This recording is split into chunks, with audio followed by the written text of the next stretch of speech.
चुनावी बिगुल बज चुका है। हर पार्टियों ने अपनी कमर कस के क्षेत्रों में एक जंग का आगाज़ कर दिया है।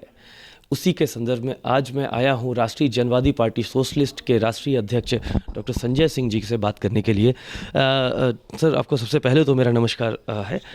मैं आपसे ये जानना चाहूँगा कि अब की बार आप लोग चुनाव में किस तरह से आ रहे हैं और क्या रणनीतियाँ लेके आ रहे हैं? देखिए, हमारी पार्टी का 2019 के लोकसभा के चुनाव से ही समाजवादी पार्टी के साथ गठबंधन है और समाजवादी पार्टी ने जो महागठबंधन लोकसभा में बनाया था बसपा के साथ मिलकर के, उसमें लोकदल और हमारी पार्टी थी, 4 पार्टियां थी।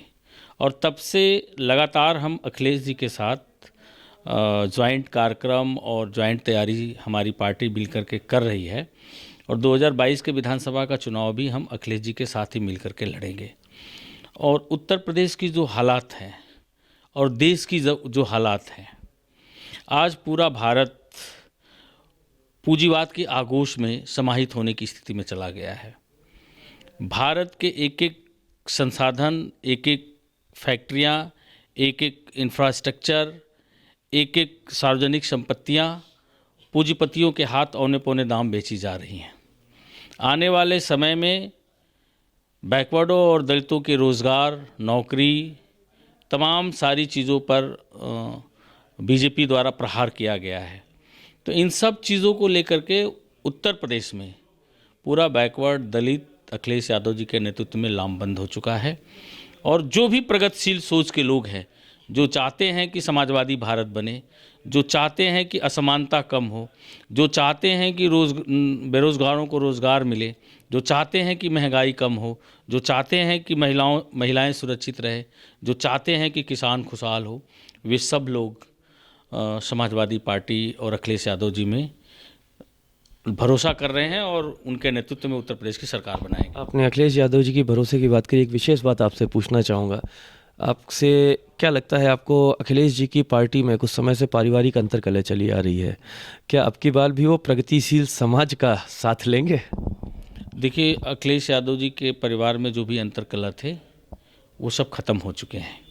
शिवपाल चाचा भी अखिलेश यादव जी के साथ पूरी मुस्तैदी से खड़े हो चुके हैं और अखिलेश यादव जी इस बार उत्तर प्रदेश के सभी जो छोटी छोटी जातियों के प्रतिनिधित्व करने वाले नेता थे, राजनीतिक गोलबंदी खड़ा किए थे, उन सबको अपने साथ खड़ा कर लिए हैं।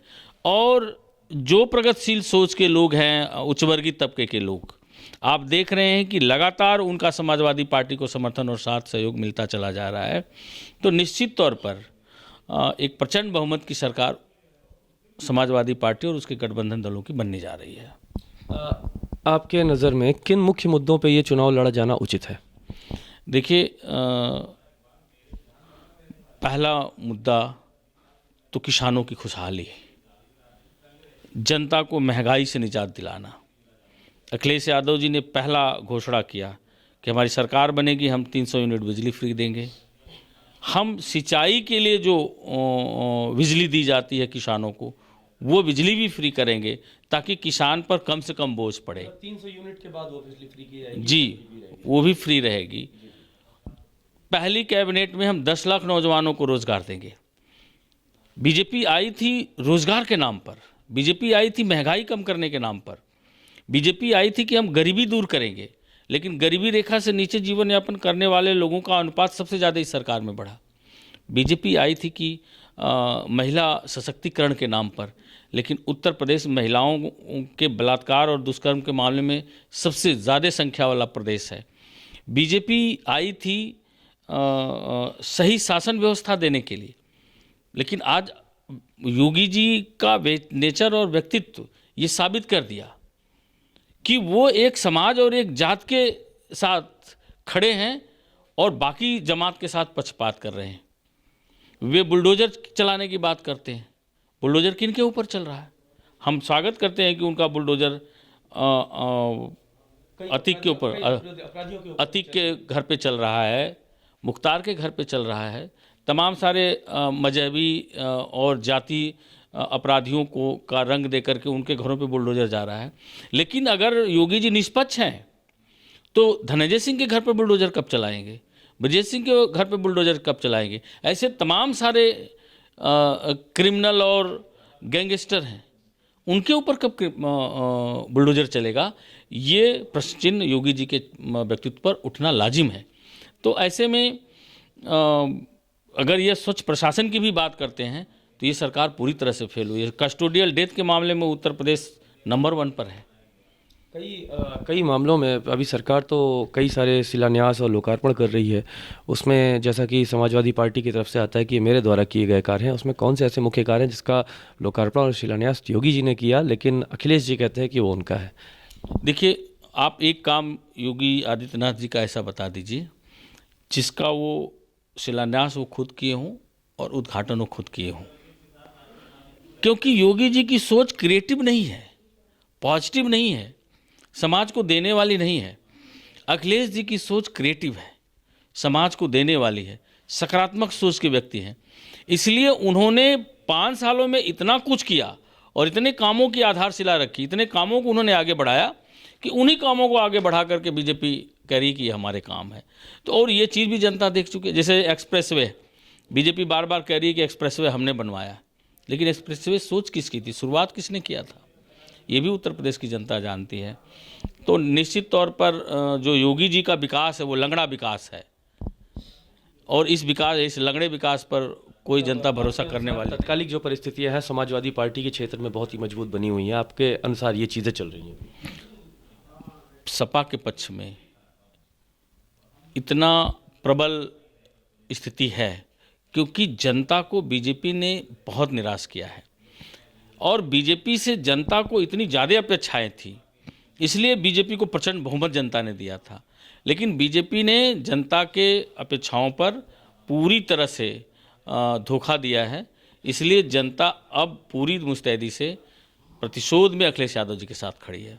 अब ये तो राजनीतिक सवाल हो गया, एक आपसे सामाजिक सवाल पूछना चाहूँगा। इस टाइम कोरोना की बढ़ती लहर और ओमिक्रॉन को देखते हुए भी बाकी सरकारों ने अपनी रैलियां नहीं कैंसिल की और चुनाव आयोग से ये भी अपील की कि चुनाव कैंसिल नहीं करवाए जाएंगे।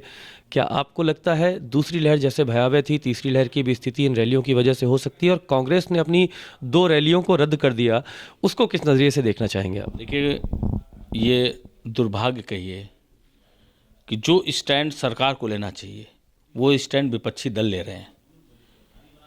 पहले योगी और मोदी जी ने अपनी रैली कैंसिल नहीं किया, विपक्षी दलों ने, अखिलेश यादव जी ने अपने 7, 8, 9 के कार्यक्रम को रद्द किया, प्रियंका गांधी ने रद्द करके ये मैसेज दिया कि सर, इस बात में कहना चाहूँगा कि जब लॉकडाउन पहली बार लगा था, जब शुरुआती कोरोना आया था, तब सभी पार्टियों ने इस लॉकडाउन का पूर्णतया खुलेआम विरोध किया था। तो अब इस चीज़ को कैसे देखा जाएगा? देखिए, अखिलेश यादव जी और हम लोग, मैं भी एक पॉलिटिकल पार्टी का राष्ट्रीय अध्यक्ष हूँ, हमारी ये हमेशा सोच रही है कि जनता रहेगी तो चुनाव होगा, जनता हमारी भूख से न मर जाए, जनता हमारे बीमारियों से न मर जाए, जनता हमारी सही रहेगी तो ही देश सही रहेगा। इसलिए सबसे पहला ध्यान हमें अपने आवाम का रखना है कि आवाम कैसे ठीक रहे। चुनाव तो होते रहेंगे, आते रहेंगे, जाते रहेंगे। इसलिए मेरा ये मानना है कि सबसे पहले इलेक्शन कमीशन को इस बात पर गंभीर होना चाहिए कि देश की हालात क्या है, कोरोना की परिस्थितियां क्या है, क्या इन परिस्थितियों में चुनाव कराने से क्या जान माल की खतरा हो सकता है। विशेषज्ञों के साथ बैठ करके डिस्कशन करने के बाद ही कोई निर्णय लेना चाहिए। आयोग किसी के दबाव में काम कर रहा है क्या, आपको कैसा लगता है?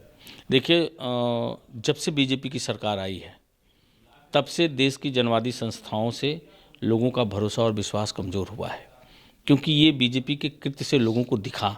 लोगों का न्यायपालिका पर से भरोसा ख़त्म हुआ, चुनाव आयोग पर से लोगों का भरोसा कमज़ोर हुआ है, आप पर, मीडिया पर लोगों का भरोसा कमज़ोर हुआ है। तो लोकतंत्र के जो भी स्तंभ थे, सब स्तंभों से लोगों का भरोसा और विश्वास कमज़ोर हुआ है। और सरकार की ये जिम्मेदारी बनती है कि लोग डेमोक्रेसी पर लोगों के भरोसे को मजबूत रखे, जनवादी संस्थाओं को इतना मजबूत रखे कि आम जनता के दिल दिमाग में हो कि हमारे संस्थाएं हमारे मौलिक अधिकारों की सुरक्षा करने के लिए पूर्णतः योग्य हैं और हमारा मौलिक अधिकार पूरी तरह से सुरक्षित है। बीजेपी जब से आई है तब से इस तरह का माहौल बनाया है कि लोगों को शक है, सबको डर है कि इलेक्शन कमीशन पर भी दबाव बना करके बीजेपी कुछ भी करा सकती है। आपने देखा होगा कि जज की किस तरह से हत्या की जाती है और एक जज की हाई कोर्ट की हत्या करके बीजेपी ने मैसेज दे दिया कि न्यायपालिका को हमारे हिसाब से काम करना पड़ेगा, अमित शाह के हिसाब से काम करना पड़ेगा। तो कहीं न कहीं जनवादी संस्थाएं कमज़ोर हुई हैं इस सरकार में। एक आखिरी, मैं पहले भी आखिरी बोला था लेकिन इस बार आखिरी सवाल है, मैं आपसे पूछना चाहूँगा, कल जो पीएम मोदी के साथ परिस्थितियाँ बनी थी, जैसा कि सभी जान रहे हैं, उनको किसान आंदोलन की वजह से एक जगह रोकना पड़ा, पीएम की सुरक्षा में बहुत बड़ी चूक हुई, जो कि बड़ा गंभीर मुद्दा है। इस पे आप किस सरकार को दोषी ठहराना चाहेंगे, क्योंकि पंजाब की तत्कालिक सरकार तो कांग्रेस की है? देखिए, कांग्रेस और भाजपा दोनों की जड़ें एक हैं और ये दोनों देश के आम नागरिक के बारे में समान सोच रखने वाले दल हैं। निश्चित तौर पर मोदी जी के साथ अगर इस तरह का जो कृत्य हुआ है, यह गंभीर विषय है। ऐसे कृत्य नहीं होने चाहिए लोकतंत्र में। दो प्रधानमंत्रियों के साथ ऐसी हत्याएं हो चुकी हैं, अपने जानते ही होंगे, इंदिरा गांधी जी के साथ भी हो, राजीव गांधी के साथ भी हो।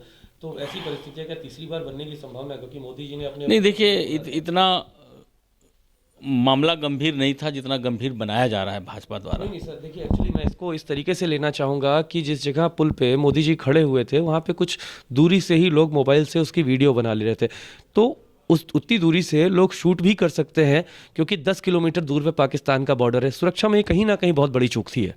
मेरा ये मैं कह रहा हूँ कि ये प्रधानमंत्री, देश के प्रधानमंत्री के साथ इस तरह का व्यवहार ठीक नहीं है। लेकिन यह भी देखने का विषय है कि देश के जो किसान थे, भारतीय किसान यूनियन के लोग हैं, अगर वहाँ जाम लगाए थे तो इसका भी संज्ञान प्रशासन के लोगों को लेना चाहिए था। और जो ये इस तरह की घटनाएं देश के प्रधानमंत्री के साथ अगर रियल में हुई हैं तो यह निश्चित तौर पर गंभीर विषय है और आने वाले समय में इस पर सब लोगों को गंभीरता से सोचना पड़ेगा। चुनाव का रण है तैयार, किसकी है हवा, किसकी है बयार। अब देखना है किसकी है 2022 में आती सरकार। अभी मैं बात कर रहा था, जैसा कि आपको बताया, संजय जी से। संजय जी ने बहुत तरह की बातें बताई, भाजपा पर कुछ आरोप भी लगाए। आगे के एपिसोड में हम आपको और दिखाते हैं चुनाव की क्या स्थिति है उत्तर प्रदेश में।